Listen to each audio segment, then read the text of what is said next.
Sungguh-sungguh dia merah. Tengok ni. Okay, yang tadi kan masak sambal yang ada gempa bumi tu. So, kain buruknya kotor. Jadi nak basuh semua. Kain buruk ni biasanya memang malas. So, kami nak tunjukkan kain buruk ni sebenarnya dia akan jadi senang nak cuci dia dengan kita punya sabun badang makeover.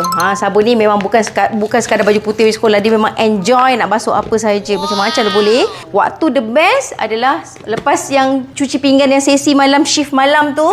Lepas dinner last tu, kalian cuci, rendam. Esoknya tu bangun pagi subuh. Lepas solat subuh nak singgah sidai je. Bilas sidai memang berseri. Okey, kita biarkan dia terendam dalam, kalau nak pakai sebenarnya kalau kotoran baru dalam setengah jam je dia dah okey dah. A few moments later. Sungguh-sungguh dia merah. Memang kotor. Tengok dia punya warna dia. Cantik lagi.